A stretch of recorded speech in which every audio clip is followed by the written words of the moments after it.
Organ itu bukan milik siapapun, tapi tetap berdenyut setiap malam.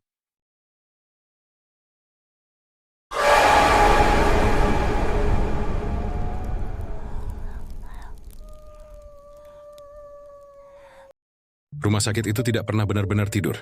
Lampu putihnya menyala sepanjang malam, membuat setiap bayangan di dinding tampak menggigil. Udara di koridor lantai 3 selalu dingin, lebih dingin dari seharusnya. Seperti udara yang keluar dari ruang pendingin jenazah. Malam itu, jarum jam di ruang bedah menunjuk pukul 9.37 ketika seorang petugas kebersihan bernama Rani mendengar suara mesin bedah menyala dari ruang operasi nomor 4. Dia sempat mengira ada operasi darurat, tapi jadwal malam itu sepi. Tidak ada pasien yang dijadwalkan. Suara mesin itu berdengung pelan, disusul bunyi sesuatu yang jatuh ke lantai. Logam beradu dengan keras. Rani menunduk mengintip dari celah pintu kaca buram. Lampu operasi menyala terang. Dia bisa melihat seseorang berbaring di atas meja dengan dada terbuka.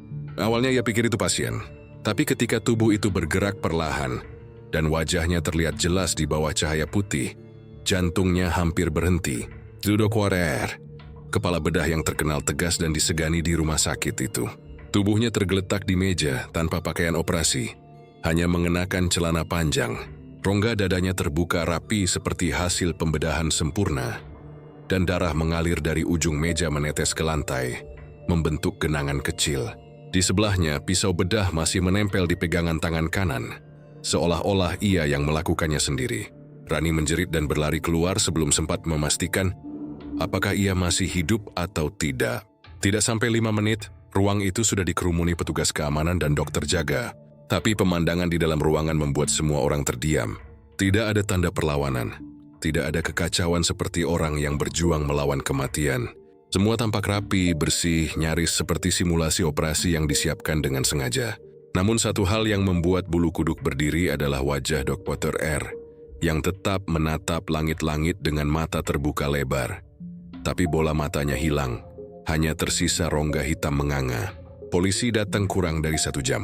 Mereka memasang garis kuning dan menutup seluruh area bedah lantai 3. Dalam berita pagi, kasus itu langsung menjadi headline. Dokter senior ditemukan tewas di ruang operasi. Dugaan bunuh diri yang tidak wajar. Publik terkejut, tapi orang-orang di dalam rumah sakit lebih tahu. Tidak mungkin Dr. R bunuh diri. Ia bukan tipe orang yang putus asa. Ia dikenal perfeksionis, dingin dan tertutup. Tapi di balik itu, banyak yang bilang ia punya rahasia besar. Sesuatu yang bahkan manajemen rumah sakit tidak berani membicarakannya. Menurut salah satu suster senior, malam sebelum kejadian, Dr. R sempat meminta ruangan itu dikosongkan. Dia bilang ada prosedur khusus yang harus ia kerjakan sendiri. Tidak ada yang berani bertanya. Siapapun yang bekerja di bawahnya tahu, Dr. R tidak suka diinterogasi. Dia punya koneksi kuat dengan pihak luar negeri, sering bepergian untuk pelatihan medis yang tidak pernah dijelaskan tujuannya. Kadang ia kembali dengan barang-barang aneh. Peralatan bedah berlabel bahasa asing, botol kecil berisi cairan bening tanpa label, dan catatan yang hanya berisi kode angka. Setelah kematiannya, tim forensik menemukan hal yang lebih janggal. Di ruang bedah, mereka tidak hanya menemukan tubuhnya, tapi juga 2 organ manusia yang sudah diawetkan dalam wadah pendingin, ditempatkan rapi di atas meja samping. Salah satunya hati, satunya lagi ginjal. Tidak ada catatan medis siapa pemilik organ itu. Dan lebih anehnya lagi, hasil autopsi menyebutkan bahwa hati dan ginjal yang diambil itu cocok dengan milik Dr. R sendiri. Seolah-olah ia telah mengeluarkan organnya sendiri dan meletakkannya di atas meja. Tapi bagaimana seseorang bisa melakukan pembedahan sedetail itu tanpa bantuan, tanpa pingsan, karena kehabisan darah? Hal itu tidak masuk akal. Pihak kepolisian sempat menutup kasus ini dengan label bunuh diri abnormal akibat tekanan kerja. Tapi rumor yang beredar di antara staf jauh lebih kelam. Mereka bilang Dr. R telah melakukan sesuatu yang melanggar batas manusia. Beberapa bulan sebelum kematiannya, rumah sakit sering menerima pasien yang tiba-tiba meninggal karena gagal organ mendadak.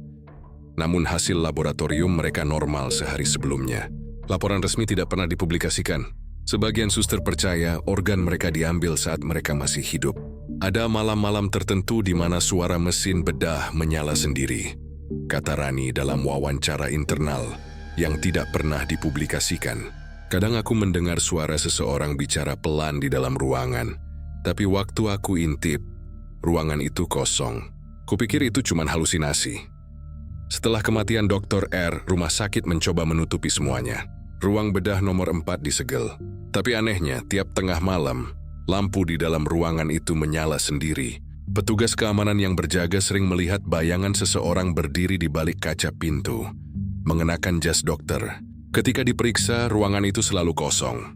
Tapi di meja operasi, mereka menemukan bekas cairan merah segar, seperti darah baru. Tidak ada yang berani membersihkannya lagi. Salah satu penjaga bahkan memutuskan berhenti kerja setelah mengalami mimpi buruk berulang. Ia bermimpi sedang dioperasi oleh seseorang yang wajahnya tidak jelas, tapi mengenakan name tag bertuliskan R. Dalam mimpinya, Yoiming dengar suara logam yang beradu dengan tulang, lalu terbangun dengan rasa nyeri di dadanya. Ketika ia membuka baju, ada bekas garis panjang seperti sayatan bedah yang baru sembuh. Tidak ada penjelasan medis atas itu. Kabar menyebar cepat di kalangan staf. Katanya Dr. R tidak benar-benar meninggal. Ryu dipanggil kembali oleh sesuatu yang dulu ia layani.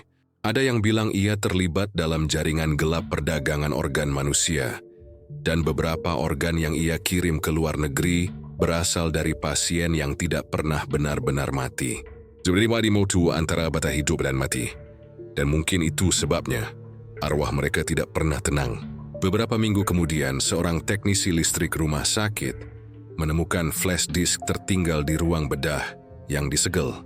File di dalamnya berisi video rekaman operasi. Di menit keempat terlihat Dr. R sedang melakukan pembedahan pada seorang pasien laki-laki muda. Tapi di akhir video, kamera tiba-tiba jatuh, menampilkan wajah Dr. R menatap langsung ke arah lensa. Jody tersenyum pelan dan berkata dengan suara serak, "Gantian sekarang." Setelah kalimat itu, layar berubah menjadi hitam. Tidak ada siapapun yang tahu siapa pasien di video itu. Tapi catatan medik menunjukkan bahwa tidak ada operasi resmi malam itu. Semua nama di jadwal sudah dikonfirmasi pulang. Sejak video itu ditemukan, gangguan di rumah sakit semakin parah. Komputer di ruang administrasi kadang menampilkan pesan aneh. Transfer berhasil CN72. Tidak ada yang tahu artinya, tapi sebagian orang mengaitkannya dengan daftar organ yang dikirim ke luar negeri. Dan setiap kali pesan itu muncul, ada saja pasien yang meninggal mendadak keesokan harinya. Kepala rumah sakit menolak memberikan pernyataan resmi, hanya mengatakan bahwa semua rumor itu tidak berdasar. Tapi malam-malam di lantai 3 tetap tidak pernah sama. Suster jaga sering mendengar suara seseorang berbisik dari ruang bedah nomor 4. Kadang terdengar seperti suara dokter yang sedang memberi instruksi, lengkap dengan bunyi alat bedah yang digesek dan diletakkan. Namun tidak pernah ada siapapun di sana. Beberapa bulan kemudian, seorang dokter muda yang baru pindah ke rumah sakit itu memutuskan membuka ruang bedah yang sudah lama disegel. Karena merasa penasaran, ia masuk sendirian sambil merekam lewat ponsel. Ketika ia menyalakan lampu, ruangan itu tampak bersih, seolah belum pernah disentuh. Tapi di meja operasi ada selembar foto lama. Foto itu menunjukkan Dr. R berdiri bersama beberapa orang asing mengenakan jas putih. Dan di belakang mereka ada tulisan besar dalam bahasa Mandarin. Di bagian bawah foto tertulis dengan tinta merah, "Mereka masih menunggumu." Dokter muda itu keluar dengan wajah pucat. Seminggu kemudian, ia ditemukan tak bernyawa di parkiran belakang rumah sakit. Dadanya terbuka rapi seperti hasil pembedahan. Tidak ada kamera yang menangkap siapapun di sekitar sana. Malam itu, catatan operasional rumah sakit menampilkan satu entry baru di komputer pusat tanpa input manual, bertuliskan, "Pasien berikutnya, Bimo 23 transfer CN72. Polisi datang lagi, tapi tidak menemukan jejak siapapun yang membuat catatan itu. Dan hingga hari ini, ruang bedah nomor 4 masih terkunci. Tapi kadang dari dalam terdengar suara langkah dan dengusan halus seperti seseorang yang sedang menyiapkan operasi. Beberapa mengatakan Dr. R tidak mati karena bunuh diri. Ia hanya melanjutkan pekerjaannya. Dari sisi lain, sejak kematian Dr. R, suasana di rumah sakit itu tidak pernah benar-benar kembali normal. Wajah-wajah staf tampak tegang setiap kali melewati ruang bedah nomor 4 yang kini disegel. Semua orang seperti berusaha melupakan malam mengerikan itu. Tapi bau obat-obatan, suara langkah di koridor sepi, dan gemerincing alat bedah yang kadang terdengar dari ruangan kosong membuat siapapun sulit berpura-pura bahwa semuanya baik-baik saja. Di antara semua staf baru, hanya satu orang yang masih berani mendekat ke ruang itu. Lina, seorang perawat magang berusia 22 tahun. Ia belum lama ditempatkan di rumah sakit itu, baru 3 bulan tapi sudah mendengar banyak desas-desus. Ia tidak percaya pada hal-hal mistis, dan rasa penasarannya lebih besar dari rasa takut. Malam itu sekitar pukul 11 ia sedang merapikan arsip di ruang administrasi dokter ketika laci kerja Dr. R tersenggol oleh kakinya. Laci itu seharusnya sudah dikunci, tapi entah kenapa sedikit terbuka. Di dalamnya tidak ada apapun kecuali beberapa map tua dan satu buku catatan kecil bersampul hitam tanpa tulisan di luar. Saat ia membuka halaman pertamanya, tangannya gemetar. Tidak ada nama pasien, hanya kode-kode seperti JKTA21CN72, IDM45HK10. Di kolom sebelahnya tertulis tanggal, jenis organ, dan beratnya. Ada pula kolom terakhir bertuliskan status shipped. Lina terdiam lama. Semakin ia membaca, semakin ia sadar. Ini bukan catatan medis biasa. Di salah satu baris tertulis nama yang ia kenal. Pasien 44, gagal ginjal akut. Ia ingat betul pasien itu, seorang laki-laki paruh baya yang meninggal 2 minggu lalu. Tapi catatan medisnya menyebut kematian karena komplikasi. Sedangkan di buku hitam itu tertulis ginjal CN72. CN72. Kode itu muncul berulang kali di banyak halaman. Ia mencoba mencari tahu artinya, tapi tidak ada petunjuk. Ia menutup buku itu dengan cepat saat mendengar langkah seseorang di luar ruangan. Hanya suster jaga yang lewat. Setelah semuanya tenang, Lina mengambil ponselnya, memotret beberapa halaman buku itu, lalu menyelipkan catatan itu kembali ke tempat semula. Dia tidak tahu apa yang akan terjadi kalau ketahuan. Malam itu, ia tidak bisa tidur. Gambar-gambar dari catatan itu berputar di kepalanya. Siapa pasien-pasien itu? Kenapa ada catatan pengiriman? Dan kemana organ-organ itu dikirim? Keesokan paginya, ia memberanikan diri memeriksa arsip elektronik rumah sakit lewat komputer staf yang ditinggal menyala. Ia mengetik kode CN72 di kolom pencarian database medis. Tidak ada hasil. Tapi ketika ia mencoba membuka folder tersembunyi yang diberi nama internal, sistem menolak aksesnya. Muncul pesan di layar, permission denied, file encrypted by DRR. Hanya satu orang yang punya inisial DRR, Dr. R, ia menelan ludah. Setelah beberapa detik, layar komputer itu tiba-tiba padam sendiri. Lalu hidup kembali dengan pesan singkat. Jangan cari lagi. Ia terpaku, menatap layar kosong dengan jantung berdegup cepat. Pikirannya berusaha logis, mungkin itu hanya error sistem atau prank dari IT. Tapi entah kenapa, hawa di ruangan itu mendadak berubah. Ia bisa mencium aroma formalin samar, seperti ketika ia melewati ruang bedah nomor 4. Beberapa hari berikutnya, Lina tidak bisa berhenti memikirkan buku itu. Ia berencana melaporkannya ke kepala perawat. Tapi setiap kali ingin bicara, sesuatu menahannya. Kepala perawat itu terlihat gugup akhir-akhir ini. Ia sering menerima telepon malam-malam, berbicara dengan suara pelan, lalu menghapus catatan log panggilannya.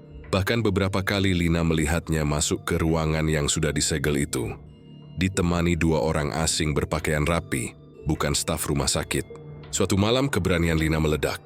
Ia memutuskan memeriksa ruang bedah itu sendiri. Ia menunggu hingga semua staf pulang, lalu diam-diam mengambil kunci cadangan dari laci ruang keamanan yang ia tahu letaknya karena pernah membantu shift malam. Saat pintu ruang nomor 4 terbuka, hawa dingin menyeruak seperti menyambutnya. Lampu di dalam masih berfungsi tapi redup. Di meja operasi tidak ada apa-apa, kecuali bercak darah tua yang mengering. Di pojok ruangan ada lemari stainless besar. Ia mendekat. Tangannya gemetar saat membuka pintu lemari itu. Di dalamnya tersusun rapi beberapa wadah transparan berisi cairan bening. Dan di dalam setiap wadah ada potongan organ manusia. Ginjal, hati, bahkan bola mata. Beberapa di antaranya diberi label dengan kode yang sama seperti di catatan hitam. CN72 HK60 JP14. Sebagian label bertuliskan ready. Ia hampir muntah, tapi sebelum sempat menutup pintu, sesuatu menarik perhatiannya. Di rak paling bawah ada sebuah map putih. Ia membukanya dengan tangan bergetar. Di dalamnya ada salinan dokumen pengiriman internasional dengan logo perusahaan logistik luar negeri. Pengirimnya tercatat atas nama yayasan medis, tapi tanda tangan penerimanya adalah R. Di bawahnya tertulis Transfer for Research Purpose, Shanghai Medical Institute. Saat membaca nama itu, ia mendengar sesuatu jatuh dari meja di belakangnya. Ia menoleh cepat, tidak ada siapapun. Tapi lampu operasi berayun pelan, seperti baru saja disentuh seseorang. Ia mematikan lampu dan keluar tergesa, menutup pintu dengan tubuh gemetar. Malam itu ia menangis di kamar kosnya, memandangi foto-foto dari catatan hitam yang kini terasa seperti kutukan. Pagi harinya ia memberanikan diri, menemui jurnalis muda bernama Bimo, yang kebetulan pernah meliput kasus kematian Dr. R. Ia menyerahkan foto-foto itu dengan tangan gemetar.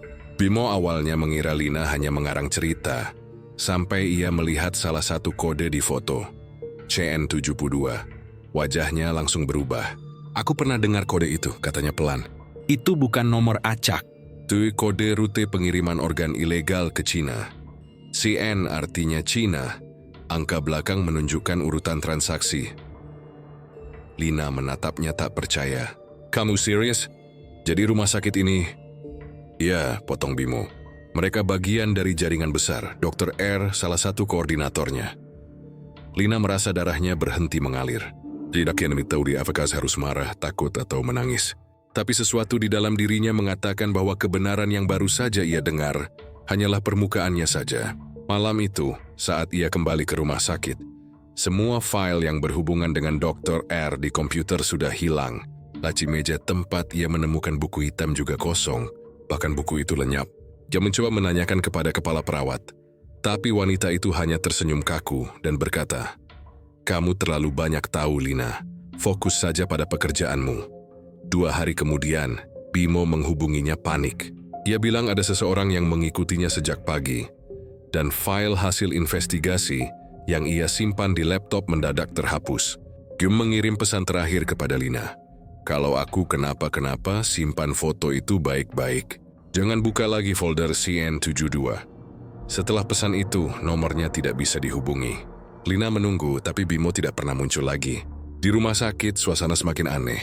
Dokter-dokter senior mulai bertingkah seperti tidak mengenalnya, seolah ingin menjauh. Ia mulai merasa diawasi. Setiap malam ada bunyi ketukan pelan di pintu ruang perawatannya. Ketika dibuka, tidak ada siapapun, hanya secarik kertas terselip di bawah pintu bertuliskan, "Kau seharusnya tidak membuka laci itu." Ia mencoba menenangkan diri, meyakinkan bahwa mungkin seseorang sedang bercanda. Tapi semakin hari, rasa takut itu berubah menjadi keyakinan bahwa seseorang atau sesuatu benar-benar mengawasinya. 3 minggu setelah itu, sistem data rumah sakit mengalami gangguan besar. Seluruh file medis pasien hilang dalam 1 malam. Di layar monitor, muncul satu kalimat besar dengan warna merah. CN72 sukses. Tidak ada yang tahu siapa yang mengirim perintah itu. Ketika teknisi mencoba memulihkan data, file pertama yang muncul adalah hasil rekaman CCTV lama dari ruang bedah nomor 4, tanggal malam Dr. R ditemukan tewas. Dalam video itu terlihat Dr. R berdiri di depan kamera, menatap lurus dengan wajah tenang. Di belakangnya, di meja operasi, tampak seorang wanita muda berbaring tak bergerak, mirip Lina. Tapi ketika diperbesar, gambar itu kabur, dan layar monitor mendadak padam. Lina yang menonton rekaman itu berteriak histeris. Ia tidak ingat lagi bagaimana bisa sampai di luar ruangan. Semua orang berusaha menenangkannya, tapi ia hanya bisa mengulang satu kalimat. Dia masih hidup. Dia masih mengirim. Sejak malam itu, Lina menghilang tanpa jejak. Kamar kosnya ditemukan kosong. Hanya ada satu buku catatan bersampul hitam di atas meja, dengan halaman terakhir bertuliskan tangan gemetar. CN72 bukan tujuan, itu pintu. Rumah sakit itu kini seperti memiliki 2 wajah. Di siang hari, semuanya tampak normal. Dokter berlalu lalang, pasien datang dan pergi, mesin monitor berbunyi ritmis. Tapi ketika malam tiba, suasananya berubah, seakan tempat itu menyimpan sesuatu yang hidup di antara dinding-dindingnya. Setelah kematian Dr. R, tak ada lagi yang berani berjaga di lantai 3 sendirian. Ruang bedah nomor 4 sudah lama disegel. Tapi setiap pukul 2 dini hari, entah mengapa, bau formalin dan darah yang menyengat selalu memenuhi koridor. Seakan udara di sana masih menyimpan sisa operasi yang tak pernah selesai. Beberapa staf bersumpah telah melihat bayangan seseorang berdiri di balik kaca buram pintu ruang bedah itu. Bayangan tinggi, mengenakan jas dokter, berdiri diam dengan kepala sedikit menunduk seperti sedang menunggu sesuatu. Tapi saat diperiksa, ruangan itu selalu kosong. Tidak ada tanda-tanda siapapun di dalam. CCTV pun memperlihatkan hal yang lebih aneh. Pintu ruang bedah nomor 4 kadang terbuka sendiri, lalu menutup perlahan. Padahal tidak ada satupun yang terekam masuk atau keluar. Kepala keamanan bahkan sempat mengganti sistem kunci pintu dan memasang sensor gerak tambahan. Namun seminggu kemudian sensor itu rusak, dan rekaman terakhir yang terekam hanya menampilkan gambar kabur. Siluet seseorang berdiri di tengah ruangan, dengan tangan bersimbah darah, memegang sesuatu yang tampak seperti organ manusia. Setelah kejadian itu, semua penjaga malam pindah shift. Hanya tersisa satu orang, Darman, pria tua yang sudah bekerja lebih dari 20 tahun di sana. Ia tidak percaya pada hantu dan berkata bahwa yang mereka lihat hanyalah sisa pikiran orang takut. Tapi keyakinannya berubah pada malam Sabtu, ketika ia sedang berkeliling rutin dan mencium bau busuk tajam dari arah ruang bedah nomor 4. Bau itu seperti daging busuk bercampur bahan kimia. Saat ia mendekat, lampu di lorong padam tiba-tiba. Hanya menyisakan lampu merah darurat yang berkelip pelan. Dari dalam ruangan tertutup itu, ia mendengar suara logam beradu. Suara khas pisau bedah yang disusun. Lalu samar-samar, terdengar suara seseorang berbisik pelan, seperti sedang membaca prosedur operasi. Darman menempelkan telinganya ke pintu. Suara itu terdengar jelas. Insisi dilakukan, ginjal kiri diangkat, transversi N72. Suara itu datar, tanpa emosi, tapi Darman mengenal suara itu. Ia pernah mendengarnya ratusan kali di ruang bedah yang sama. Itu suara Dr. R. Ia langsung berlari meninggalkan lantai itu dan tidak pernah mau kembali lagi. Keesokan harinya, staf keamanan menemukan pintu ruang bedah terbuka. Di lantai terdapat bekas jejak darah menuju lorong, tapi tidak ditemukan apapun di ujungnya. Ketika mereka memutar CCTV, rekaman di jam yang sama tiba-tiba berhenti selama 15 menit. Filenya rusak total. Tidak ada penjelasan logis. Para suster mulai bergantian berhenti kerja. Hughes yang mengaku sering mendengar langkah kaki di koridor, padahal ia sedang sendirian.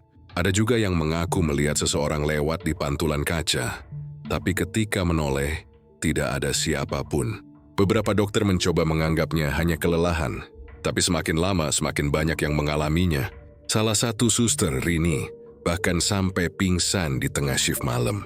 Ia bersumpah melihat seseorang duduk di meja operasi ruang nomor 4, memakai jas dokter, dengan wajah penuh luka seperti bekas sayatan. Saat ia menatap lebih dekat, orang itu menoleh dan tersenyum, memperlihatkan wajah Dr. R yang pucat dengan rongga hitam di tempat matanya dulu.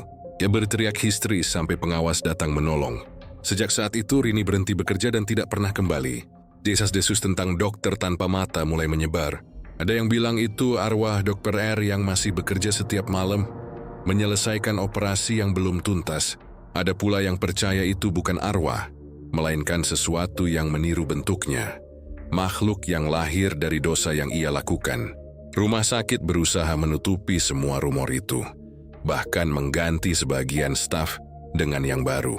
Tapi setiap kali ada pegawai baru ditempatkan di lantai 3, mereka tidak pernah betah lama.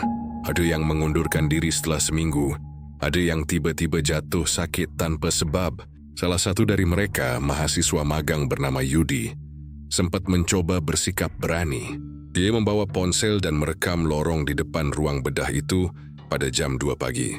Rekamannya berdurasi 2 menit, dan di akhir video terdengar suara napas berat dari belakang kamera, diikuti bisikan, "Kau berikutnya."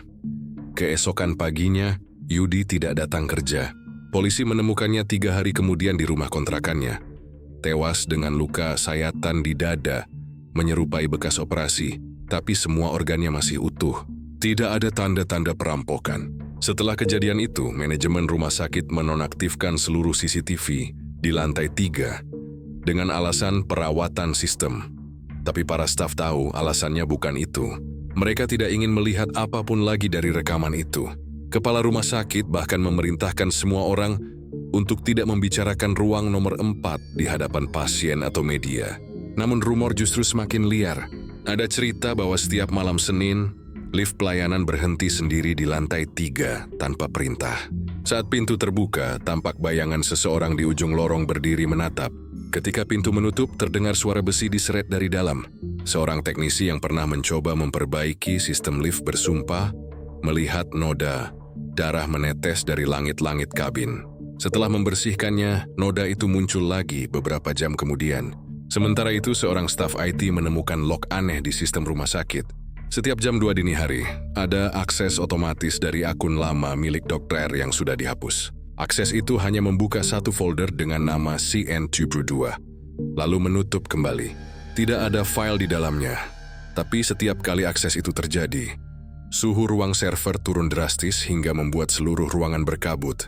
Mereka mencoba menghapus akun itu sepenuhnya, namun sistem selalu menolak dengan pesan, "User sedang aktif." Dari sinilah muncul teori di antara para staf bahwa Dr. R tidak pernah benar-benar pergi. Sebagian percaya tubuhnya memang mati, tapi kesadarannya tertinggal di sistem rumah sakit, menjadi sesuatu yang mengendalikan catatan medis, membuka pintu, menyalakan mesin, bahkan memanggil nama orang-orang yang mencoba melupakan kasusnya. Seorang perawat senior yang sudah bekerja sejak masa Dr. R mengatakan sesuatu yang membuat semua orang merinding. Dia bilang sebelum meninggal, Dr. R pernah berkata bahwa ia ingin menciptakan metode abadi, cara untuk mempertahankan kesadaran manusia lewat organ yang diganti, agar seseorang bisa hidup selamanya dalam tubuh baru. Tidak ada yang tahu apakah itu hanya ambisinya atau sesuatu yang benar-benar ia lakukan. Tapi malam-malam setelah itu, setiap kali generator rumah sakit menyala sendiri, beberapa staf bersumpah mendengar suara seseorang dari ruang bedah nomor 4 berkata dengan tenang, "Pasien berikutnya sudah siap." Mereka menutup telinga, tapi suara itu seolah muncul di dalam kepala, bukan dari luar. Hingga kini, tidak ada yang berani membersihkan ruangan itu lagi. Setiap usaha membuka pintu selalu gagal karena kuncinya berubah sendiri. Namun pada dini hari tertentu, pintu itu terbuka sedikit. Cukup untuk memperlihatkan cahaya redup dari dalam, dan bayangan seseorang berdiri di bawah lampu operasi, dengan tangan terangkat seolah memegang pisau.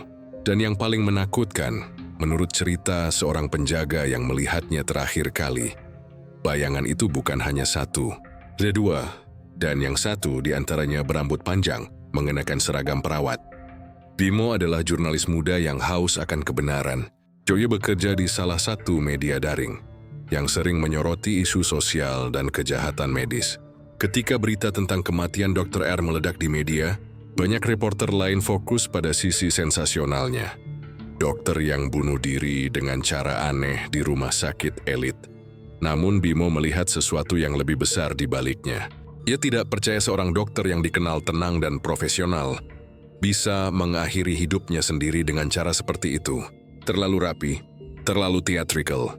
Seperti seseorang ingin mengirim pesan, ia mulai mengumpulkan potongan-potongan kecil dari rumor yang beredar di antara staf rumah sakit. Beberapa karyawan menolak diwawancara, beberapa lagi tampak ketakutan, seolah ada sesuatu yang tidak boleh mereka ucapkan. Seorang perawat senior sempat berbisik kepadanya sebelum buru-buru pergi. "Jangan gali terlalu dalam, Mas. Di sini, orang bisa mati tanpa sebab." Kalimat itu menempel di kepala Bimo. Semakin ia dilarang, semakin kuat keinginannya untuk tahu. Ia menyamar sebagai mahasiswa kedokteran yang sedang melakukan penelitian agar bisa masuk ke lingkungan rumah sakit tanpa menarik perhatian. Ia mencatat setiap pergerakan mencurigakan, setiap ruangan yang tidak boleh dimasuki, dan setiap staf yang mendadak dimutasi setelah kematian Dr. R. Dari situ ia menemukan nama-nama yang berulang muncul dalam catatan internal. Dokter bedah, kepala laboratorium, dan seseorang dari bagian administrasi yang sering bepergian ke luar negeri atas nama konferensi medis. Setelah berminggu-minggu menelusuri dokumen dan laporan medis yang ia dapatkan lewat sumber dalam, Bimo menemukan sesuatu yang membuat darahnya dingin. Data pasien dengan penyebab kematian yang hampir sama, gagal organ mendadak, Namun hasil laboratorium dan waktu kematian tidak sinkron. Dalam beberapa kasus, tanda-tanda vital pasien masih aktif beberapa jam setelah dinyatakan meninggal. Ada pula laporan yang menyebut bahwa beberapa jenazah sempat hilang sebelum dikirim ke kamar mayat. Bimo yakin ini bukan kebetulan. Dia lalu menghubungi kenalannya di kepolisian. Seorang penyidik bernama Farid, itu yang diam-diam memberinya salinan laporan visum Dr. R. Dari situ, ia menemukan sesuatu yang lebih aneh lagi. Organ dalam Dr. R sendiri ternyata hilang. Tidak ada penjelasan resmi tentang hal itu. Farid hanya berkata pelan lewat telepon, "Berhenti, Bim. Ini bukan kasus biasa. Ada yang lebih besar main di sini, dan mereka tahu siapa yang sedang mengusut." Tapi Bimo tak bisa berhenti. Ia merasa seperti sudah terseret terlalu dalam. Ia menemukan email terenkripsi di laptop bekas Dr. R yang diserahkan polisi ke pihak rumah sakit. Melalui bantuan temannya yang paham IT, ia berhasil membongkar sebagian isi pesan itu. Isinya daftar pengiriman organ dengan kode negara, termasuk CN72. Kode itu sama seperti yang ditemukan oleh Lina, perawat magang. Di bawah kolom tujuan tertulis via Hong Kong, dengan tanggal yang belum terjadi. Itu artinya pengiriman berikutnya masih direncanakan. Dalam file itu juga ada satu pesan terakhir, ditulis oleh Dr. R sendiri. "Jika aku gagal keluar dari jaringan ini, tolong sampaikan pada siapapun yang menemukan file ini. Mereka tidak akan berhenti. Mereka punya mata di mana-mana." Bahkan di sini, kata-kata itu membuat Bimo gemetar. Ia mulai merasa diawasi. Setiap kali keluar dari rumah, ada mobil hitam yang sama parkir di ujung jalan. Bimo mencoba mengabaikannya, tapi perasaan itu tidak hilang. Dan malam itu, ketika hendak menulis naskah eksklusif untuk medianya, laptop Bimo tiba-tiba mati. Layarnya menjadi hitam, lalu muncul satu pesan di tengah layar. "Stop." Ia panik. Begitu mencoba menyalakan ulang, semua file di folder penelitiannya hilang. Foto, video, dokumen, semua lenyap. Bahkan backup di cloud ikut terhapus. Hanya satu file yang tersisa bernama CN722.txt. Saat dibuka, isinya hanya satu kalimat, "Kami tahu kamu melihat." Ia langsung mematikan laptop dan mencabut semua kabel. Jantungnya berdebar tak karuan. Bim mengambil ponselnya, tapi sinyal hilang total. Lampu kamar berkedip-kedip. Dari jendela, Bimo melihat mobil hitam itu masih di sana, dengan dua siluet duduk di dalamnya tanpa bergerak. Demetus berketuang mengawasinya. Keringatnya dingin. Ia menutup tirai dan bersembunyi di balik meja kerja, mencoba mengatur napas. Dalam ketegangan itu laptopnya menyala sendiri. Kamera depan aktif, menampilkan wajahnya yang pucat di layar. Lalu muncul satu wajah lain di pojok bawah layar. Wajah yang ia kenal dari foto autopsi Dr. R. Dokter itu menatapnya tanpa ekspresi, dengan bekas jahitan di dada. Lalu layar kembali gelap. Esok paginya Bimo melapor ke redaksinya, tapi tak ada yang percaya. Mereka mengira ia stres karena tekanan pekerjaan. "Kalau nggak ada bukti, jangan main-main dengan nama besar rumah sakit, Bim. Bisa-bisa kita dituntut," kata editornya. Namun malam itu, seseorang mengirimkan amplop ke meja kerjanya. Di dalamnya ada selembar foto. Gambar dirinya sedang duduk di depan laptop malam sebelumnya, dengan keterangan waktu di sudut bawah. Artinya ada yang memotretnya dari luar jendela rumah. Tidak ada pesan lain, hanya foto itu. Joey menatapnya lama, lalu sadar. Kamera di foto itu bukan dari manusia biasa. Sudutnya terlalu tinggi, terlalu lurus, seolah berasal dari kamera pengintai. Dia mencoba mengingat apakah pernah memasang CCTV di rumahnya. Tidak pernah. Ia mencari di setiap sudut ruangan dan menemukan lensa kecil di pojok dinding, tertutup debu. Saat ia buka casingnya, di dalamnya ada stiker bertuliskan nama perusahaan asing dalam huruf Mandarin. Sejak malam itu, Bimo tidak bisa tidur nyenyak. Joey mulai mendengar bisikan di kepalanya, seolah seseorang memanggilnya dari jauh. Kadang di antara suara itu terdengar bunyi alat monitor jantung yang berdetak. Ia tidak tahu apakah ia mulai gila atau memang ada sesuatu yang mengikuti. Tapi satu hal pasti, rahasia yang ditemukan Dr. R belum selesai. Dan kini Bimo menjadi bagian dari permainan yang sama. Dina tidak pernah menyangka rasa penasarannya akan membawanya sejauh ini. Sejak kematian Dr. R, suasana rumah sakit berubah. Wajah-wajah staf terlihat murung.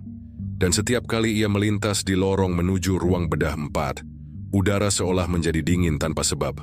Tapi rasa ingin tahunya lebih kuat daripada rasa takutnya. Ia merasa ada yang tidak beres sejak pertama kali menemukan catatan rahasia di laci Dr. R. Kode-kode yang tak dimengerti itu masih menghantuinya. Suatu malam saat shift jaga malam, ia memutuskan untuk menyelidiki sendiri bagian bawah rumah sakit. Ia pernah mendengar rumor dari teknisi lama bahwa rumah sakit itu dibangun di atas bunker peninggalan kolonial yang sudah lama ditutup. Namun lift service lama di area dapur katanya masih bisa turun ke sana, meski sudah dinonaktifkan. Dengan senter kecil dan kunci duplikat yang ia pinjam diam-diam, Lina menyelinap masuk. Lift itu berkarat, pintunya berat, dan panelnya nyaris tak bisa ditekan. Dia menuruni tangga besi di sampingnya. Satu persatu anak tangga berderit. Udara di bawah semakin lembab, bau logam dan formalin semakin kuat. Setelah sekitar 10 menit, ia menemukan pintu logam besar dengan tulisan pudar, ruang penyimpanan. Di bawah tulisan itu ada garis merah yang tampak baru, seperti noda darah yang sudah kering. Dengan tangan gemetar, ia menarik tuas pintu. Suara engsel berdecit panjang, dan di sanalah ia melihatnya. Sebuah ruangan luas, dingin, dan penuh dengan tangki-tangki pendingin besar. Masing-masing tangki diberi label dengan kode yang sama seperti di catatan Dr. R. Tapi di bawahnya tertulis tulisan Mandarin. Ia tidak mengerti arti tulisannya, tapi satu tangki menarik perhatiannya. Labelnya sudah pudar, namun tertulis jelas CN72. Tangki itu bergetar pelan, seolah ada sesuatu di dalamnya yang masih hidup. Lina menatapnya lama, mendekat dengan langkah pelan. Dari lubang kecil di sisi tangki, keluar tetesan air bercampur darah. Ia menempelkan telinganya ke permukaan logam, dan dalam hening itu ia mendengar suara samar, detak jantung. Degupnya pelan, tapi nyata. Ia mundur panik, napasnya memburu. Matanya menangkap sesuatu di dinding ruangan. Ada tulisan besar tampak ditorehkan dengan darah. Mereka masih hidup di dalam sana. Tulisan itu seperti pesan peringatan, atau mungkin pengakuan dari seseorang yang pernah ada di tempat ini sebelumnya. Lina memotret ruangan itu dengan ponselnya, tapi tiba-tiba layar ponsel menjadi hitam, lalu muncul satu pesan singkat. Keluar sekarang. Ia menatap ke sekeliling, memastikan tidak ada siapa-siapa. Tapi lampu di langit-langit mulai berkedip satu persatu. Suara dengungan mesin terdengar makin keras. Ia berlari ke arah lift, tapi pintunya tertutup sendiri. Dalam kepanikan ia menekan semua tombol, namun lift tidak bergerak. Di belakangnya terdengar suara sesuatu yang berat diseret. Ia menoleh dan melihat satu tangki terbuka sedikit, mengeluarkan uap putih tebal. Dari dalam uap itu, tampak sesosok tubuh pucat dengan dada terbuka. Seperti belum selesai dioperasi, berdiri goyah sambil menatapnya. Lina berteriak dan memukul-mukul pintu lift, hingga akhirnya terbuka dan ia berlari keluar dengan tubuh gemetar. Ia tidak menoleh lagi. Begitu sampai di lantai atas, ia langsung mencari kepala perawat dan melaporkan apa yang dilihatnya. Tapi anehnya reaksi atasannya datar. "Kamu mungkin salah lihat, Lin. Ruang bawah itu sudah ditutup sejak lama," katanya dengan nada datar. Namun yang membuat Lina merinding adalah ketika atasannya menatapnya tepat di mata dan berkata pelan, "Tidak ada ruang penyimpanan di bawah rumah sakit ini. Jangan pernah ke sana lagi." Malam itu, Lina tidak bisa tidur. Ia memandangi foto-foto yang sempat tersimpan di galeri ponselnya. Sebelum semua tiba-tiba menghilang, hanya tersisa satu foto yang rusak separuh, menampilkan tangki berlabel CN72, dan di belakangnya samar-samar terlihat siluet seseorang mengenakan jas dokter yang sedang menatap ke arah kamera. Keesokan harinya, ruang lift service tempat Lina masuk malam sebelumnya dipasangi papan bertuliskan "Dilarang masuk, area perbaikan". Petugas keamanan menjaga area itu dengan ketat. Lina berusaha mencari rekaman CCTV malam itu, tapi ketika membuka arsip ruang kontrol, semua file dari pukul 00.00 hingga 02.00 hilang. Dia menanyakan hal itu pada operator CCTV, namun pria itu hanya menjawab lirih, "Saya nggak tahu apa-apa, Mbak. Filenya udah dihapus dari server pusat, bukan dari sini." Sejak saat itu sikap rekan-rekannya berubah. Mereka mulai menjaga jarak, berbisik ketika Lina lewat seolah ia membawa sial. Beberapa perawat bahkan menolak berjaga bersamanya. "Lina itu lihat sesuatu yang seharusnya nggak dia lihat," kata salah satu di antaranya. Seminggu kemudian ruangan itu disegel total. Papan peringatan baru ditempel di depan lift service. Area bahaya, dilarang masuk.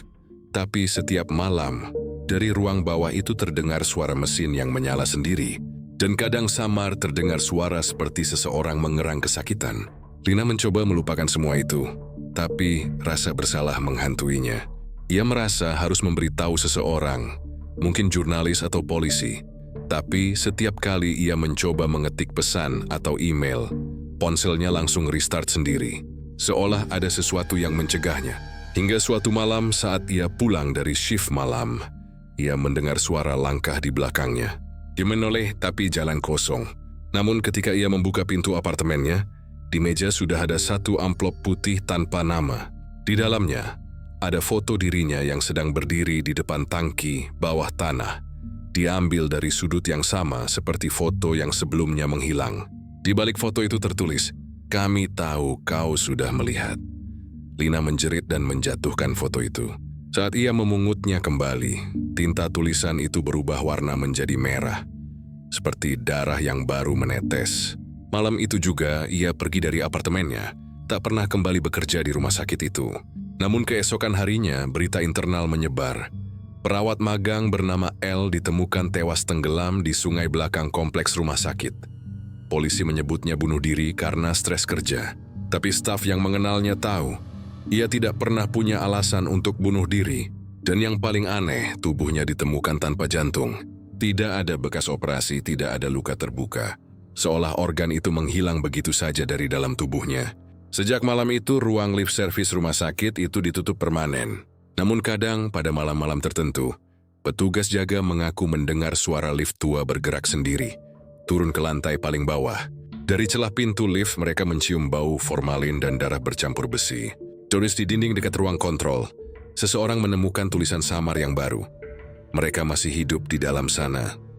Malam-malam di rumah sakit itu tidak pernah lagi terasa sama sejak kematian Dr. R dan peristiwa aneh di ruang bawah tanah. Beberapa staf bahkan meminta untuk dipindahkan shift karena tidak sanggup berjaga malam. Namun bagi para penjaga keamanan, meninggalkan pos bukan pilihan. Tugas mereka adalah menjaga area itu tetap aman. Meski mereka sendiri tidak lagi merasa aman di dalamnya. Seorang penjaga bernama Santo bertugas di lantai 3, area ruang bedah. Joey Wanasifingnya di rumah main itu hampir 10 tahun dan tidak pernah percaya pada hal-hal gaib. Tapi sejak 2 minggu terakhir, setiap pukul 2 dini hari, generator cadangan rumah sakit selalu menyala sendiri. Padahal tidak ada pemadaman dan sistem otomatis seharusnya hanya aktif jika listrik utama mati. Setiap kali generator itu menyala, lampu-lampu di koridor berkelip aneh. Suara mesin berdengung rendah seperti ada sesuatu yang bernafas di dalam kabelnya. Dan setelah itu selalu terdengar langkah kaki pelan dari arah ruang bedah 4. Langkah-langkah yang tidak terburu-buru, tidak tergesa, seperti seseorang berjalan sambil menyeret sesuatu di lantai. Santo mengira itu ulah perawat yang masih bekerja lembur. Tapi setiap kali ia menghampiri, pintu ruang bedah itu terkunci rapat. Ia bahkan mencoba membuka dengan kunci master. Tapi sistem pintunya seperti menolak. Lampu indikator berkedip merah. Seperti ada seseorang di dalam yang mengunci dari sisi dalam. Padahal ruangan itu sudah dikosongkan sejak kematian Dr. Akar. Malam itu, Santo memutuskan untuk membuktikan sendiri apa yang sebenarnya terjadi.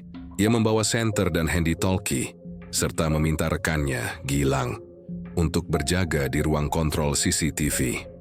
"Kalau ada yang aneh, langsung hubungi gue," katanya. Tepat pukul 2 dini hari, suara dengungan generator kembali terdengar. Lampu-lampu di koridor bergetar halus. Udara terasa dingin seperti di ruang pendingin. Santo berjalan perlahan ke arah ruang bedah 4. Di setiap langkahnya, gema sepatu terasa panjang. Seperti ada gema dari langkah lain yang mengikutinya dari belakang. Saat sampai di depan pintu ruang bedah, ia melihat sesuatu yang membuat tengkuknya meremang. Lampu operasi di dalam ruangan menyala.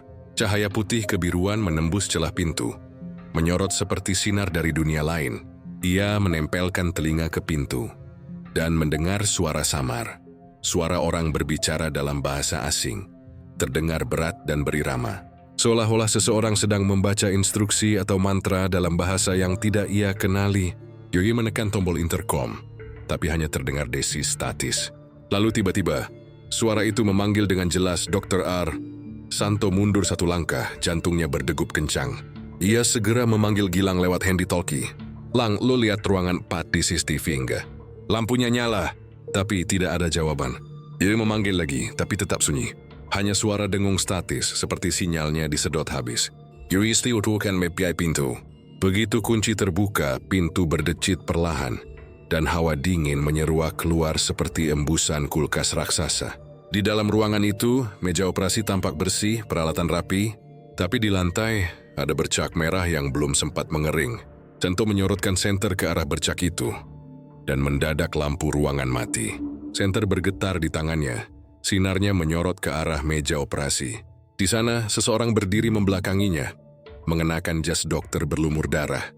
Bahunya kaku, dan di dadanya tampak bekas jahitan terbuka seperti habis dibedah. Sosok itu berbalik perlahan. Wajahnya pucat, matanya kosong. Santo mengenal wajah itu dari foto berita. Ia tertegun, tubuhnya beku. Sosok itu mengangkat tangan, menggenggam pisau bedah, lalu berkata lirih dengan suara bergetar seperti berasal dari dalam dada yang berlubang, "Giliranku." Senter di tangan Santo jatuh dan dunia menjadi gelap total. Di ruang kontrol, Gilang yang sedari tadi memperhatikan monitor tiba-tiba melihat gambar aneh. CCTV ruang bedah 4 yang selama ini mati tiba-tiba aktif. Di layar tampak ruangan penuh darah, dan di meja operasi ada 2 tubuh. Satu mengenakan seragam keamanan. Gilang panik dan berlari ke lokasi. Saat tiba, ruangan itu kosong. Tapi di tengah lantai, ia menemukan Santo tergeletak, masih hidup tapi tak sadarkan diri. Seragamnya terbuka, dan di dadanya ada bekas sayatan panjang seperti habis dioperasi. Namun tidak ada darah, tidak ada alat bedah. Hanya luka bersih yang rapi, seolah dilakukan oleh tangan profesional. Ia segera dibawa ke UGD, tapi begitu sadar Santo tidak bisa berbicara. Ia hanya menatap kosong. Bibirnya bergetar berulang kali menyebut satu kalimat, "Dia belum selesai." Sejak malam itu, setiap kali generator menyala sendiri, semua penjaga menolak mendekati ruang bedah 4. Beberapa mengatakan pernah mendengar suara langkah kaki di lorong, diikuti bau tajam formalin dan logam. Ada pula yang mendengar suara seseorang memanggil nama mereka pelan, dengan intonasi asing. Setiap kali hal itu terjadi, salah satu lampu di koridor pasti meledak. Pihak manajemen rumah sakit mencoba menenangkan staf dengan mengatakan itu hanya gangguan teknis. Tapi teknisi listrik bersumpah generator tidak mungkin menyala tanpa perintah manual. Sistemnya tidak terhubung otomatis. Bahkan saat mereka menonaktifkan daya utama ruang bedah, lampu di dalam ruangan tetap menyala. Beberapa detik lebih lama sebelum benar-benar padam. Seolah ada sumber energi lain yang memberi daya dari dalam. Gilang mencoba menelusuri rekaman CCTV lagi. Tapi file dari malam itu kembali hilang, digantikan oleh satu rekaman baru yang tidak pernah direkam olehnya. Dalam video berdurasi 2 menit itu, tampak meja operasi di ruang bedah 4, dengan kamera yang bergerak pelan ke arah meja. Lalu muncul sosok Dr. R yang menatap langsung ke kamera dan berkata pelan, "Kami masih bekerja." Setelah itu, layar berubah menjadi hitam. Tidak ada lagi yang berani berjaga sendirian. 2 minggu kemudian, Santo menghilang dari rumah sakit tanpa izin. Di loker tempatnya bekerja, ditemukan pakaian kerjanya yang sudah dilipat rapi. Dan di atasnya selembar kertas bertuliskan tangan gemetar. "Aku dipanggil untuk operasi terakhir." Polisi datang lagi. Tapi seperti biasa, kasus itu berakhir tanpa hasil. Rumah sakit tetap beroperasi seperti biasa. Namun setiap kali malam tiba dan generator mulai berdengung, staf yang masih terjaga hanya bisa saling menatap dengan wajah pucat. Mereka tahu, suara langkah yang terdengar dari ruang bedah kosong itu bukan sekadar gema mesin atau kebetulan listrik. Itu panggilan, sebuah ritual yang belum selesai, dan entah siapa yang akan menjadi pasien berikutnya. Bimo tidak bisa berhenti berpikir sejak malam laptopnya menyala sendiri, dan wajah Dr. R muncul di layar. Bayangan itu terus menghantuinya, namun di balik ketakutannya, ada rasa penasaran yang lebih besar. Dia tahu sesuatu sedang berusaha disembunyikan, dan jika Dr. R benar-benar dibunuh karena ingin keluar dari jaringan, maka jaringan itu pasti masih beroperasi. Maka ia mulai menelusuri jalur yang belum disentuh polisi. Uang. Juga tahu, dalam setiap kejahatan besar, uang selalu meninggalkan jejak. Dengan bantuan temannya Randy, seorang analis keuangan di lembaga audit, ia melacak aliran dana rumah sakit selama 3 tahun terakhir. Mereka menemukan sejumlah transaksi mencurigakan ke rekening sebuah lembaga bernama Yayasan Cahaya Kemanusiaan. Dari luar, yayasan itu tampak seperti organisasi amal yang membantu pasien miskin mendapatkan donor organ dengan biaya rendah. Situs webnya penuh dengan foto-foto pasien tersenyum dan slogan yang menyentuh. Kami menyelamatkan nyawa tanpa melihat latar belakang. Tapi semakin dalam Bimo menelusuri, semakin banyak kejanggalan. Nomor registrasi yayasan itu tidak terdaftar di Kementerian Sosial. Alamat kantor pusatnya di Jakarta hanya berupa ruko kosong, dan semua kontak yang tertera tidak aktif. Namun ketika Randy menelusuri catatan transfer bank, mereka menemukan ratusan transaksi ke luar negeri dengan nominal besar, dikirim secara rutin ke Hong Kong, Singapura, dan Shenzhen. Di keterangan transaksi tertulis halus Medical Cooperation Fund. Salah satu penerimanya adalah seorang dokter bernama L. Han, nama yang muncul juga dalam catatan email Dr. R. Dokter itu, menurut catatan kedutaan, sudah menetap di Guangzhou dan ikan di perusahaan bioteknologi yang mengklaim meneliti pengembangan jaringan tubuh. Sintetis, namun Bimo tahu dari hasil investigasi internasional bahwa perusahaan itu pernah dituduh melakukan perdagangan. Itu organ gelap dengan label penelitian medis. Saat Bimo menghubungi kontak resmi perusahaan itu, seorang wanita dengan aksen asing menjawab singkat, "Kami tidak mengenal nama itu," lalu menutup sambungan. Tapi tak lama kemudian email Bimo diretas. Semua file tentang yayasan itu hilang dari arsip pribadinya. Untungnya Randy sempat membuat salinan di hard drive eksternal yang tidak terhubung ke internet. Dari data itu mereka menemukan laporan keuangan internal rumah sakit yang disamarkan sebagai biaya CSR. Di bawah kolom program donor sukarela, tercatat daftar pasien miskin yang menerima perawatan gratis. Namun dari 28 pasien, hanya 9 yang masih hidup. Sisanya dinyatakan meninggal karena komplikasi.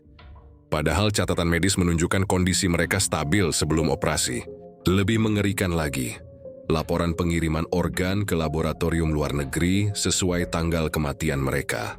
Semua dokumen itu ditandatangani oleh seseorang bernama Dr. V, mantan kolega Dr. R, yang kini tinggal di luar negeri. Orang yang diduga mengendalikan yayasan itu dari balik layar. Dalam salah satu dokumen yang berhasil mereka bongkar, ada tanda tangan Dr. R di pojok bawah, tapi dengan tinta yang berbeda. Bimo menduga tanda tangan itu dipalsukan setelah kematiannya untuk menutupi transaksi terakhir. Ia merasa hampir sampai pada inti kasus, tapi setiap langkah baru selalu diikuti rasa takut yang makin nyata. Ia mulai mendapat telepon tanpa suara setiap malam, dan seseorang meninggalkan pesan di depan pintu apartemennya. "Berhenti, atau kamu akan menggantikan pasien berikutnya." Namun ancaman itu tidak membuatnya mundur.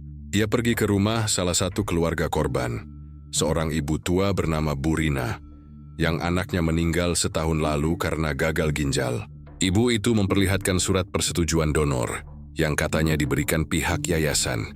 Kertasnya tidak memiliki kop resmi, hanya cap stempel dengan logo berbentuk tangan dan tulisan Mandarin di bawahnya. Burina berkata, "Mereka bilang organ anak saya akan menyelamatkan banyak orang, tapi waktu saya minta data siapa penerimanya mereka diam saja. Sekarang saya cuma mau tahu, kenapa kuburan anak saya dibongkar orang minggu lalu?" Bimo membeku. Dia mendatangi TPU tempat anak Burina dimakamkan. Dan benar, tanah di atas makam itu baru digali ulang.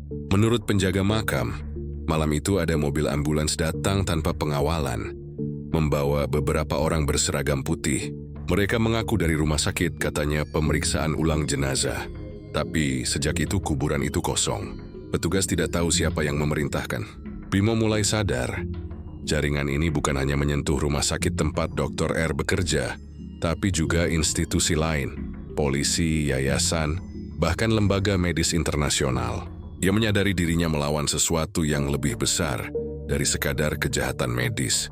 Ini jaringan global dengan perlindungan sistematis. Randy mulai ketakutan dan ingin berhenti. Bima ini udah gila. Kalau mereka bisa hapus data dari server bank, mereka juga bisa hapus kita. Tapi Bimo tidak bisa berhenti. Kalau Dr. R mati buat menghentikan mereka, aku nggak bisa diam. Aku harus terusin. Malam itu, ia membuka semua file yang berhasil dikumpulkan, menulis laporan panjang untuk media. Tapi sebelum sempat mengirim, listrik di apartemennya padam. Laptopnya menyala sendiri. Layarnya berubah menjadi hitam, lalu muncul satu kalimat dalam bahasa Mandarin yang diterjemahkan otomatis oleh sistem. Organ mereka sempurna. Kami hanya meminjamnya. Setelah itu, semua file di hard drive eksternal lenyap. Randy yang datang pagi harinya menemukan apartemen Bimo berantakan.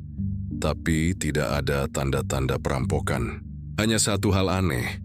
Di meja kerjanya ada amplop coklat berisi dokumen asli transaksi yayasan. Dan sehelai foto Dr. R berdiri di depan ruang bedah 4 dengan seseorang di sampingnya. Mengenakan jas putih bertuliskan nama Dr. V. Di balik foto itu, ada tulisan tangan gemetar. Dia yang memulai semua ini. Dan dia belum berhenti. Seminggu kemudian, Bimo akhirnya menemukan alamat kantor baru yayasan itu di daerah Pantai Indah Kapuk. Bangunan 3 lantai yang tampak sepi dari luar, tapi lampunya menyala terus sepanjang malam. Yuri menunggu hingga dini hari, lalu menyelinap lewat pagar samping. Di dalamnya, tidak ada meja kerja atau peralatan medis. Hanya deretan lemari pendingin besar, mirip tangki di ruang bawah rumah sakit. Di salah satu tangki, ia melihat label bertuliskan Batch CN722, Destination Guangzhou.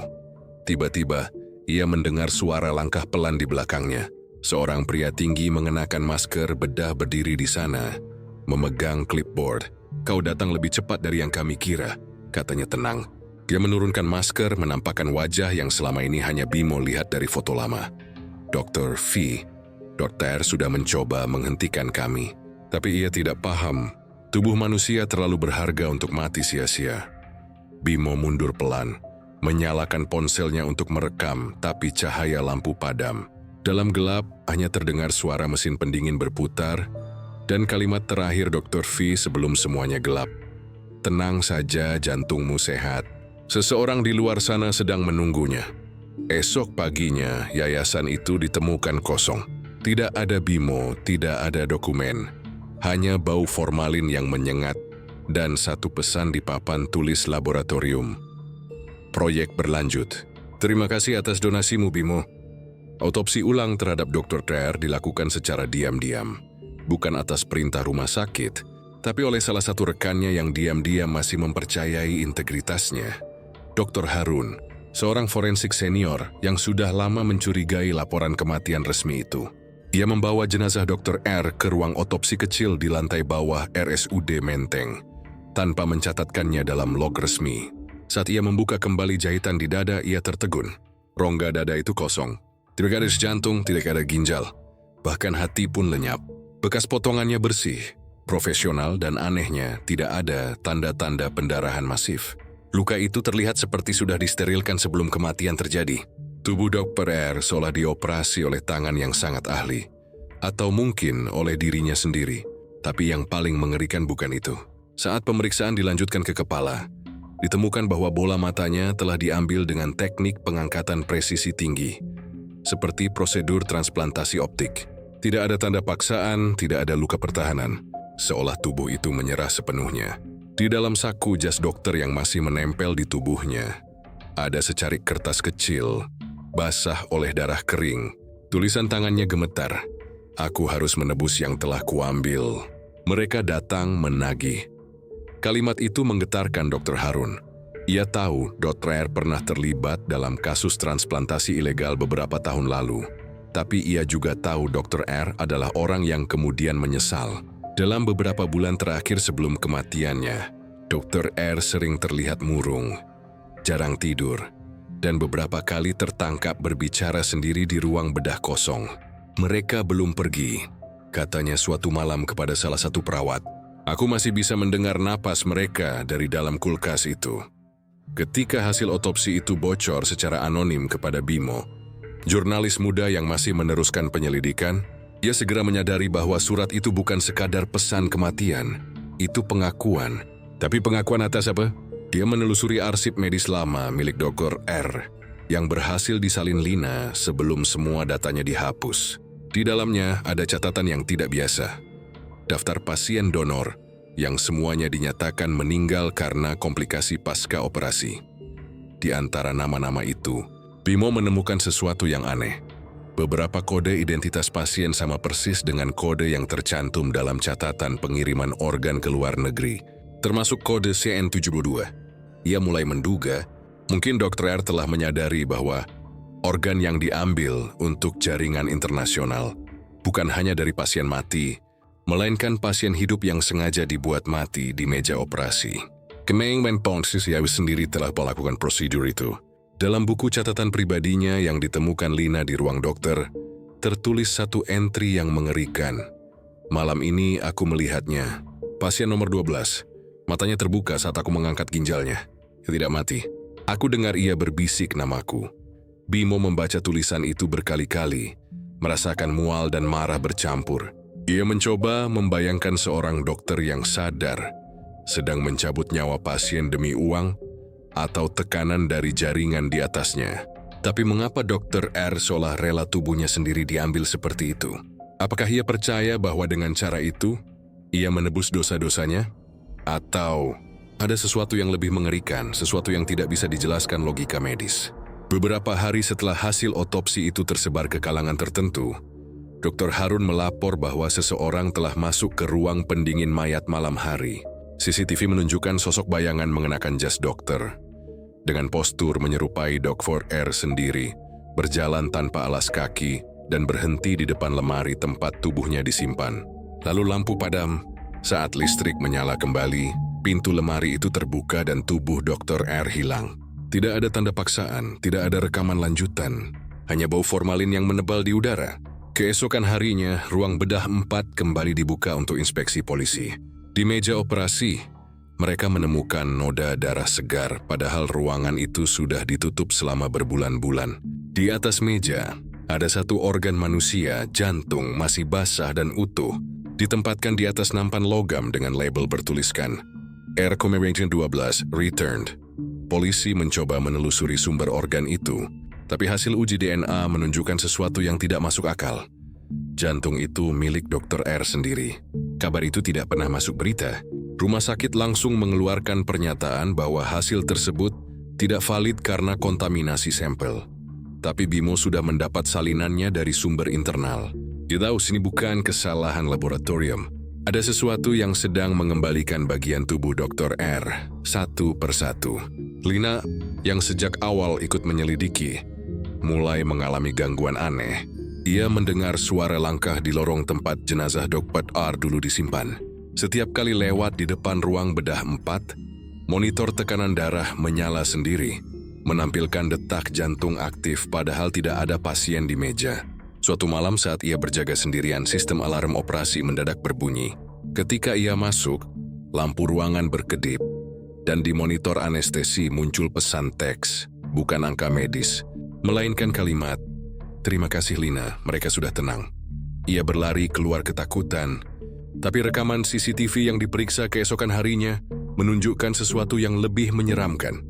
Di monitor operasi, memang ada teks itu, tapi di belakang Lina terlihat bayangan Dr. R berdiri memegang clipboard, menatap lurus ke kamera. Sementara itu Bimo menemukan sesuatu dalam dokumen lama yayasan. Ada laporan internal bertahun-tahun lalu yang mencatat eksperimen keberlanjutan jaringan saraf pasca kematian. Nama peneliti utamanya, Dr. R dan Dr. V eksperimen. Itu bertujuan untuk membuktikan bahwa organ manusia yang diambil dengan prosedur tertentu bisa menyimpan kesadaran residu, semacam ingatan dari tubuh asalnya. Jika benar, berarti organ-organ itu membawa sebagian kesadaran dari orang yang dulu memilikinya. Dan kini Dr. R, yang telah mengambil terlalu banyak, mungkin sedang dikunjungi oleh mereka yang kehilangan bagian tubuhnya. Bimo mulai menyadari, surat terakhir Dr. R bukan sekadar rasa bersalah. Mereka datang menagih bukan metafora, melainkan kenyataan. Orang-orang yang organnya dicuri kini menuntut keadilan. Bukan di dunia hukum, tapi dari tempat yang tak terlihat. Mungkin dengan membiarkan organ-organ tubuhnya diambil, Dr. R mencoba menukar nasib, membiarkan tubuhnya sendiri menjadi wadah bagi jiwa-jiwa yang ia sakiti. Beberapa minggu kemudian, kabar muncul dari rumah sakit yang sama. Salah satu dokter bedah baru ditemukan tak sadarkan diri di ruang 4, dengan tanda jahitan segar di dada. Saat ia sadar, ia berteriak histeris. Aku melihat mereka. Miliurikara semua di sini. Tubuh itu hidup. Polisi datang, tapi tak menemukan apapun kecuali bercak darah berbentuk aneh di lantai. Seolah tangan seseorang sedang menulis dengan darah, membentuk kata yang nyaris tak terbaca. Ganti. Bimo menatap tulisan itu dari balik garis polisi, merasakan napasnya tercekat. Dia tahu, siklusnya belum selesai. Dr. TR sudah menebus dosanya, tapi mereka masih lapar. Bukan hanya akan organ, tapi akan keadilan yang tak pernah diberikan manusia. Malam itu ia menerima email tanpa pengirim. Berisi satu foto. Ruang bedah 4 dengan meja operasi yang kosong. Tapi di cermin besar di belakang meja, terlihat siluet seseorang sedang berbaring dengan dada terbuka. Dan wajah itu adalah wajahnya sendiri. Berita tentang rumah sakit itu akhirnya bocor ke publik. Semuanya bermula dari unggahan anonim di forum gelap yang menampilkan cuplikan video berdurasi 1 menit. Sebuah meja operasi berlumur darah, dengan tulisan merah di dinding bertuliskan "Kami masih bekerja". Dalam hitungan jam, video itu tersebar di berbagai platform, diunggah ulang oleh ratusan akun hingga jadi trending di media sosial. Tagar Yeshua Rumah Sakit Kematian mengguncang lini masa, disertai teori konspirasi, foto-foto samar, dan cerita dari mantan staf yang mengaku melihat sesuatu di ruang bawah tanah rumah sakit tersebut. Publik menuntut penyelidikan. Namun anehnya, hanya 2 hari setelah tagar itu viral, seluruh akun resmi rumah sakit lenyap. Websitenya tidak bisa diakses, halaman media sosialnya terhapus seolah tidak pernah ada. Nomor kontak rumah sakit pun tiba-tiba tidak terdaftar. Di dunia nyata, bangunan itu masih berdiri, tapi gerbangnya digembok, papan namanya dicabut. Seakan rumah sakit itu menghilang dari catatan publik. Padahal setiap orang tahu, letaknya persis di tengah Jakarta. Namun yang datang ke sana setelah itu, mengaku hanya menemukan gedung kosong berdebu, tanpa peralatan medis, tanpa pasien, tanpa tanda kehidupan. Sementara itu, Bimo yang menjadi orang pertama membongkar kasus ini, mulai hidup dalam ketakutan. Ia tidak lagi tidur di rumah tetap, selalu berpindah tempat dan mengganti nomor ponsel. Setiap kali menulis artikel lanjutan tentang jaringan perdagangan organ itu, laptopnya mendadak mati sendiri, file hilang, bahkan emailnya dibanjiri pesan kosong dengan subjek "berhenti". Ia tahu seseorang, terus sesuatu, dia ingin kebenaran itu keluar. Tapi ia juga tahu, jika ia berhenti sekarang, semua korban akan benar-benar terlupakan. 3 hari setelah rumah sakit menghilang, sebuah paket tanpa nama tiba di kos tempat ia tinggal sementara. Kotak itu kecil dilapisi plastik bening. Tidak ada alamat pengirim, hanya tulisan tangan di atas permukaannya. Untukmu, Bimo. Ia membukanya perlahan. Di dalamnya ada sebuah toples kaca kecil berisi cairan formalin kekuningan. Di tengah cairan itu, sesuatu mengapung. Sebuah bola mata manusia masih utuh dengan iris berwarna coklat. Di dasar toples ada secarik kertas kecil bertuliskan tinta merah. Berhenti mencari. Kamu berikutnya. Bimo menatap benda itu lama. Tangannya gemetar, tapi pikirannya justru dingin. Ia menatap ke arah jendela. Dan di luar dari kaca yang buram, ia sempat merasa ada seseorang berdiri di seberang jalan. Siluet pria mengenakan jas dokter. Wajahnya samar, tapi senyumnya terasa terlalu familiar. Ia menutup tirai, mengunci pintu, dan memutuskan menyalakan laptop untuk menulis laporan terakhirnya. Laporan yang akan ia kirim ke semua redaksi media besar secara anonim. Namun saat layar laptop menyala, kamera di bagian atas tiba-tiba berkedip sendiri. Yuria tidak sedang melakukan panggilan, tapi aplikasi video call terbuka otomatis. Nama di layar tidak dikenal, hanya deretan angka asing. Rasa dingin menjalar di tengkuknya saat ia melihat wajah yang muncul di layar. Seorang pria dengan jas dokter, kulit pucat keabu-abuan dan rongga dada terbuka. Tulang rusuknya terlihat jelas, sementara di dalam dadanya tampak ruang kosong menghitam, seperti lubang tak berdasar. Wajah itu, dokter, tapi kali ini ia tersenyum. Bimo, suara itu terdengar pelan, dalam, serak, seperti berasal dari tempat yang jauh. Kau sudah melihat terlalu banyak. Bimo berusaha menutup laptop tapi sistemnya macet. Layar terus menampilkan wajah itu. Gambar di monitor bergetar, berganti-ganti antara wajah Dr. R dan rekaman dirinya sendiri. Seolah kamera laptop memantulkan dua dunia berbeda. Di layar, tubuh Bimo tampak duduk di kursinya. Tapi di belakangnya muncul meja operasi dan lampu bedah yang menyala. Ia menoleh cepat ke belakang tapi yang ada hanya tembok kosan yang lembab dan gelap. Ini bukan tentang aku, suara Dr. R melanjutkan. Ini tentang mereka yang tidak sempat hidup lagi. Mereka menuntut tubuh. Mereka menuntut balasan. Koneksi tiba-tiba terputus. Layar laptop menjadi hitam. Tapi di pantulan kaca jendela, Bimo melihat sesuatu bergerak di belakangnya. Bayangan seseorang berdiri tepat di atas bahunya, menatap lurus ke arah pantulan yang sama. Ia berbalik tapi tidak ada siapa pun. Ruangan sunyi. Hanya bunyi kipas angin dan detak jantungnya sendiri yang berdegup keras di telinga. Bimo menutun laptop, memasukkan toples berisi mata itu ke dalam tas dan bergegas keluar. Malam itu hujan deras. Bimo berlari menyusuri jalan sempit, menyetop taksi, dan meminta diantar ke rumah seorang kenalannya, Lina, perawat magang yang dulu menemukan catatan operasi Dr. R. Namun setibanya di sana, rumah Lina gelap. Pintu depan tidak terkunci. Di dalamnya, hanya ada bau menyengat formalin dan darah kering. Di meja ruang tamu, ada toples kaca lain. Di dalamnya, sebuah jantung manusia dan secarik kertas bertuliskan, "Kami sudah menemuinya. Sekarang giliranmu." Bimo menjatuhkan toples yang ia bawa sendiri.